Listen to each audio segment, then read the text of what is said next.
Hi, it's Jen. Today I'm going to share with you something that I've been making for the past few weeks, but just haven't been able to get it taped. But before I get started, I wanted to share with you a card I received in the mail just the other day. And Karen, I hope you don't mind me sharing this, but I just wanted to share it with because she has so many layers on here and it looks amazing. And if you're somebody who has a hard time with layering, I just wanted to share this with you and just to give you some ideas from Karen. So first of all, she has a base piece of paper, obviously, for her card, and then she has another layer right all around the card. And then on top of that layer, she has 4 more. She has a doily piece, and then 3 different types of paper. And then on top of that, she has this beautiful shape right here that she has stamped thank you. And then over here, she has a piece of lace, cotton lace, and then a die cut of a daisy. And then she has done detailing on the daisy as well. And then in the middle piece, she has some glitter. Very pretty. And then over here, she has stamped a butterfly. And then right here, it's a music note cutout.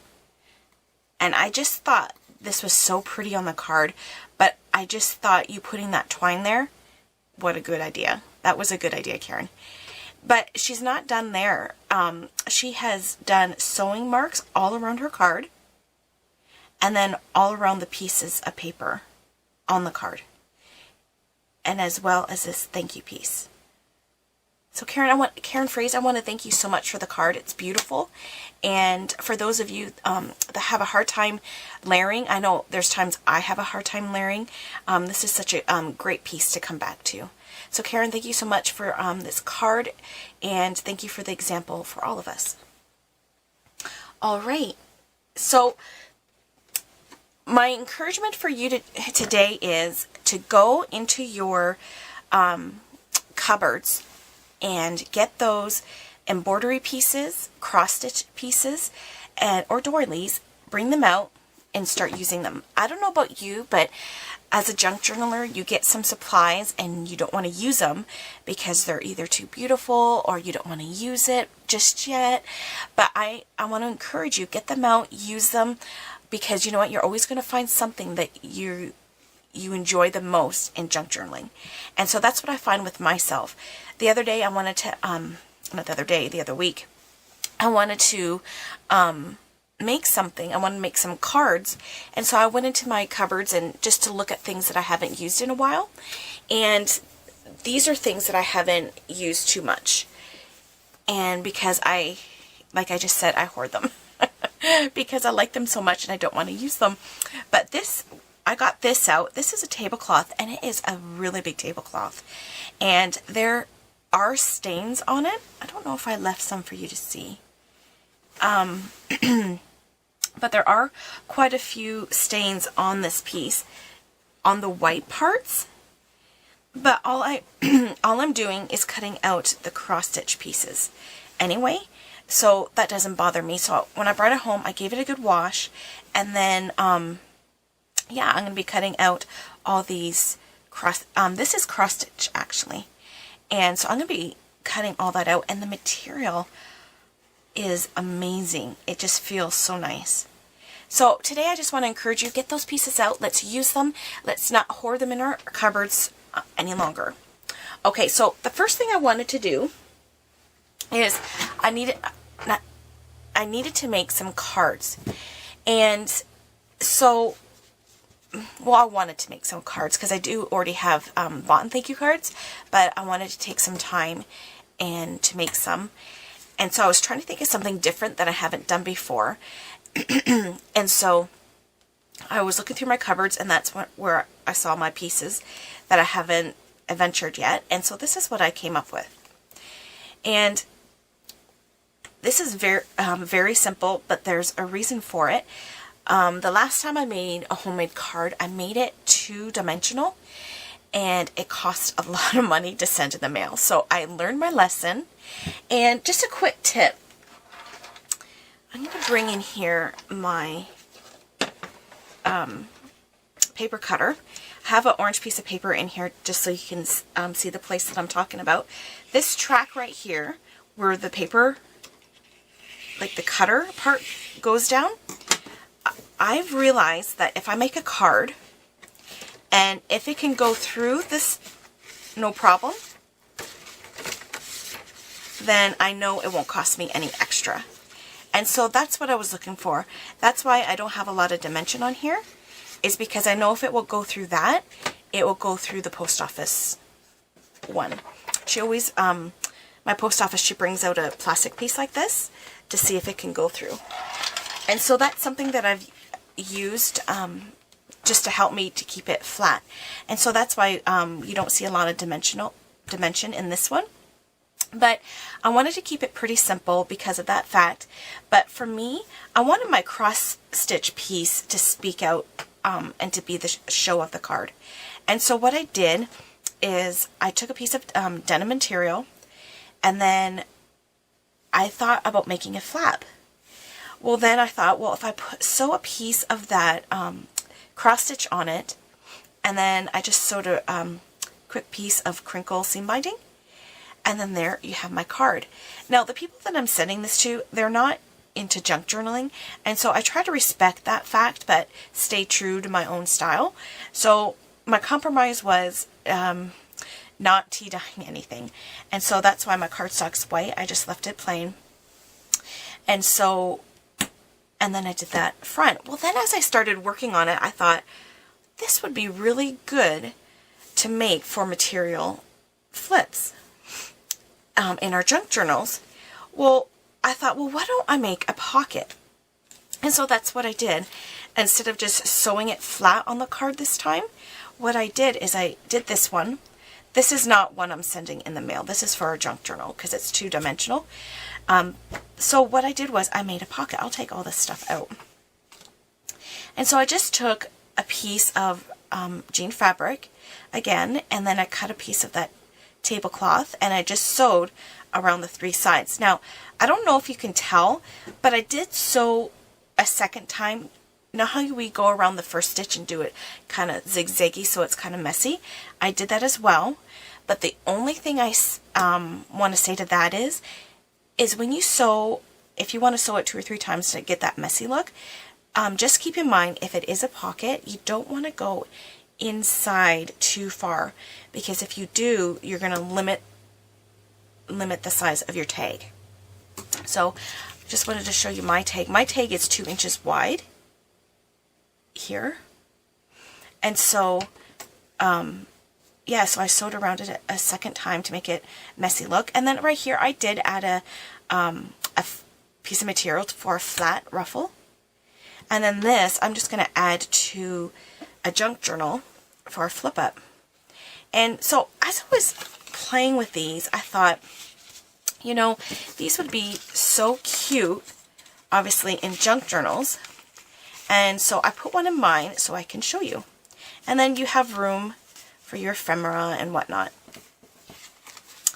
So I'll bring my junk journal out and I will show you. And so this one that I did, so when you're thinking about material flips, and I know material can speak for itself, I'm a type of person that when it comes to decorating, I'm very plain sometimes because I find that things can speak for themselves. And that's what I did here. This cross stitch, I just want it to be the star of the show. And so that's why I don't add a lot of stuff in it. And it's already thick in my junk journal, and I'm trying to add more pieces in it, but have it not to be so thick. So my flip up contains of this pocket that I just did. It flips up, and then the peach material that I used, it has some sort of, it looks like a ribbon, but it's not. It's in that fabric, and it's so beautiful that I just left it as it is to speak for itself. And there you go. And now I have all this room to journal on. I don't sacrifice space for my decoration. But what I love about putting a pocket in our flip-ups is that you can put your ephemera, you can put your pictures, whatever you're journaling about here, you have a place to store them. And I really, really like that. But the thing that I wanted to talk to you about, I'm going to take my tag out here.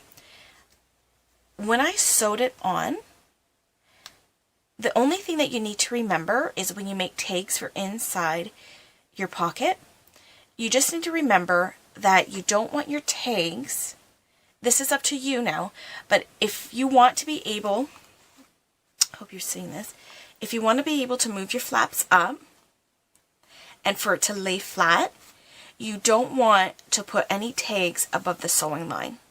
So wherever your sewing line is, you don't want your tags to go above it because it won't be able to flip up very far.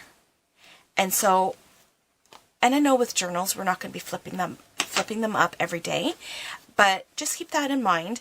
If you want to, if it's not that important to you, you can get taller tags, but you're not going to be able to flip it up as easy. So just keep that in the back of your mind. And I did want to talk about when I sewed it. So I just ripped the piece off the fabric because I like that frayed look. But the very first thing I did is I sewed across the top of the pocket because I didn't want, if you take things out and in, I didn't want it to keep on fraying up to where the cross stitch was. So I did do a line close to the top. And then what I did is I sewed it onto the denim. The cross stitch piece onto the denim on the 3 sides. And then I just sewed it right into my book. And there you go. And then there is my material of flip. So I wanted to share with you, get out those cross stitch pictures, get out those cross stitch and embroidery pieces, and let's use it to decorate our material flips in our journals, because it dresses them up, and it, to me, is like the star of the page right there.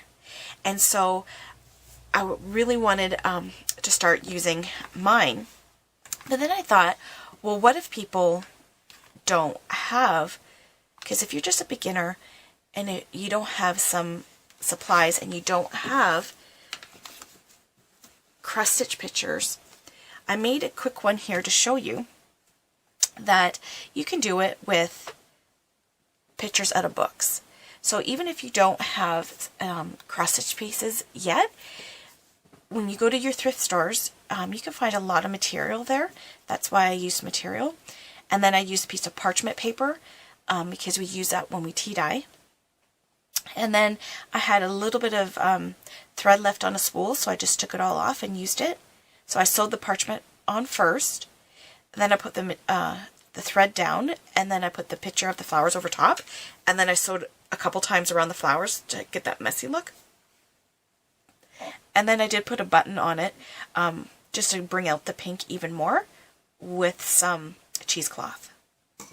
And so now I have a small little flip up as a tag for in my journal. And I just wanted to share with you that these will make, like I just said, great tags that you can stick in pockets in your junk journals. And I was going to show you the bigger one in here. And these are great because they decorate the spot where you're sticking them. So they make great tags for inside your journals to stick in pockets. Just leave the material flat hanging out. And then another way I thought would be really good to use it, I just need to find my page here. Oh, right here. The other page is to stick them on paper flip outs. This would be good to do it, the tag here. You can either glue it or sew it all around the 3 sides. And then when you flip it out, you can have a pocket in here. And then have all this space to journal. And then what I love about doing that as well, your flip up, you can journal all right here. So you don't have any wasted space. And then if you still don't want to journal, you can put pictures right here. And so there's so many opportunities you can do with material flips that let's start thinking about them differently, not just to put over a whole page, but to be tags, to put in different parts of our books. I also thought what would be really neat is to put it as a slip pocket.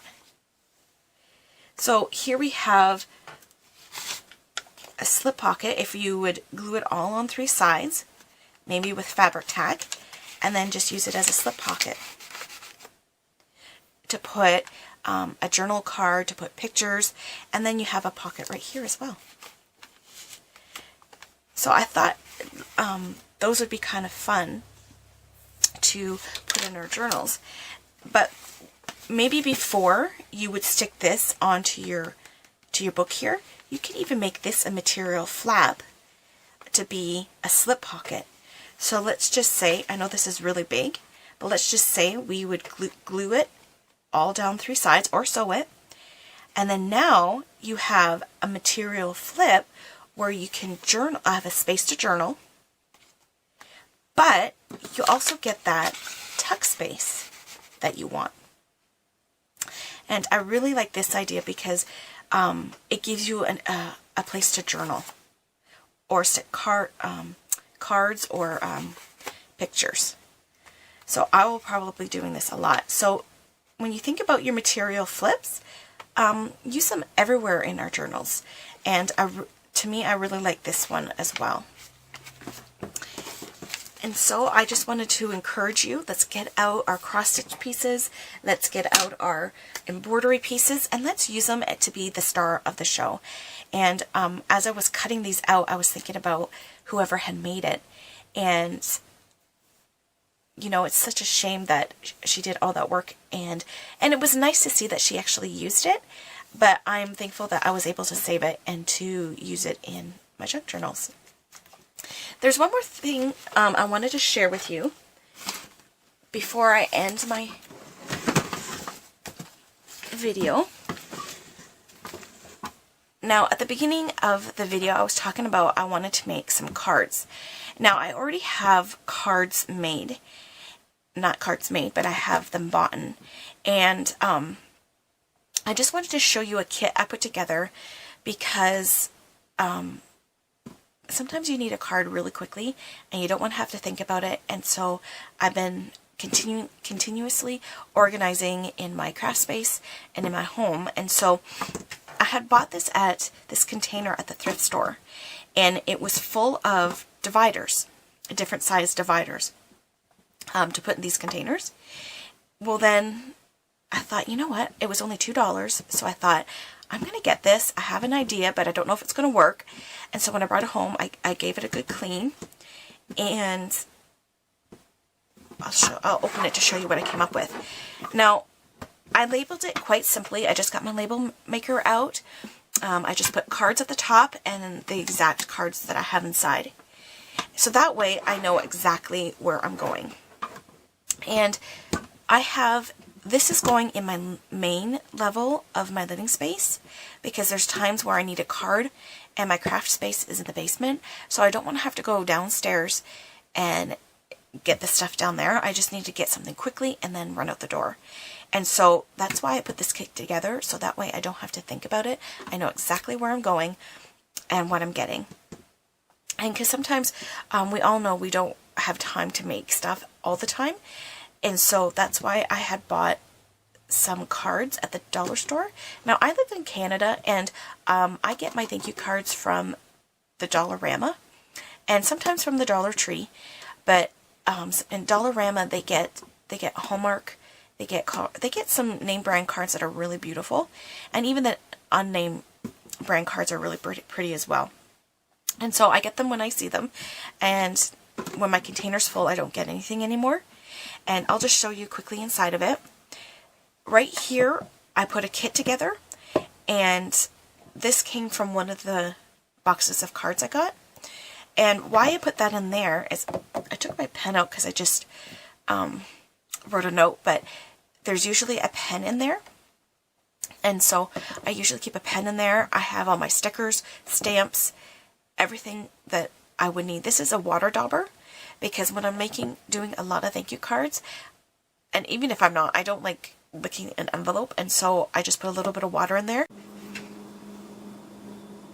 Sorry about that, my camera shut off, and so this isn't going to be a very smooth connecting bit to put in, but as I was saying, this is an ink water dauber. It works just like the ink daubers. I got this from the Dollar Tree, if you're interested. And because I don't prefer to lick envelopes, like I was saying, and so I keep that in there, handy at all times. And then inside, what I did is I took some of those dividers and I labeled each section that I have. I have a thank you section, a hello section, and then a blank section. Now, I don't go out specifically buying things that say hello. These cards just came in other sets, but I just wanted to put everything clearly marked in here so that way I know exactly where I'm going and I don't have to think about it. Something else that I put in my card kit, I don't want to show it because I have names on there, but I keep names of, I write people's names down so that way I know what card they get and when I gave it to them. And then that way I try not to double them up. Eventually they'll get a card the same maybe, but I do try to keep a log so that way I can stay organized that way as well. But I just wanted to come in here and show you this kit has helped me in so many ways. When I'm heading out the door, I can just quickly grab one or quickly write on one, and then I'm ready to go. And I don't have to think twice about it. And so this has really helped me out, and I'm glad I made it. So I encourage you to make a card kit of your own. Make sure you know you get your stamps in there, your cards, like your stickers you want to put on the envelopes, even your pens. As soon as I'm done this video, I'm going to put my pens back in here. That way, when I need a card, I'm ready to go. And so when you make yourself a card kit, you are all organized, and you don't have to think twice. I do have kits also in my craft space as well, and I put those in shoe boxes just because I have a lot of blank cards that I use for decorating for in my junk journals. So I will show that to you eventually as well, but today I just wanted to encourage you to make yourself a card kit, put it on the main level of your house, and you'll always be prepared when you need something when you're going quickly. Well, thank you so much for watching. I do appreciate it, and I also want to encourage you, get out those cross-stitch pictures, those cross-stitch doilies, what have you.